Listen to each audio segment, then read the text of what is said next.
ایک خاتون میرے پاس آئیں، کچھ ان کے ساتھ بڑی زیادتیاں ہو گئی تھیں اور وہ دل میں نفرت لیے بیٹھی تھی، اور جس کے لیے نفرت لیے بیٹھی تھی وہ فوت ہو چکا تھا۔ تو جب میرے پاس آئیں، انہوں نے گلے شکوے کیے، تو میں نے کہا کہ حضرت واصف علی واصف رحمۃ اللہ علیہ ارشاد فرماتے ہیں کہ اگر اللہ قیامت کے دن تم سے پوچھے کہ پہلے کس کو جنت میں بھیجوں، تم نے اس کا نام لینا ہے جس کو تم نے جہنم میں بھیجنا۔ 1 مہینے بعد جب لوٹ کے آئیں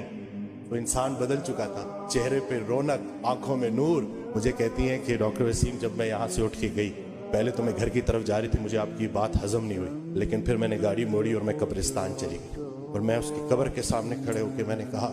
کہ جو تو نے میرے ساتھ کیا معافی کے قابل نہیں ہے، لیکن جا، تجھے اللہ کی رضا کے لیے معاف کر۔ اور کہتی ہیں کہ اس رات میں اتنی میٹھی نیند سوئی کہ مجھے دوائی لینے کی ضرورت بھی نہیں پڑی۔ ایک خاتون میرے پاس آئیں، کچھ ان کے ساتھ بڑی زیادتیاں ہو گئی تھیں اور وہ دل میں نفرت لیے بیٹھی تھی، اور جس کے لیے نفرت لیے بیٹھی تھی وہ فوت ہو چکا تھا۔ تو جب میرے پاس آئیں، انہوں نے گلے شکوے کیے، تو میں نے کہا کہ حضرت واصف علی واصف رحمۃ اللہ علیہ ارشاد فرماتے ہیں کہ اگر اللہ قیامت کے دن تم سے پوچھے کہ پہلے کس کو جنت میں بھیجوں، تم نے اس کا نام لینا ہے جس کو تم نے جہنم میں بھیجنا۔ 1 مہینے بعد جب لوٹ کے آئیں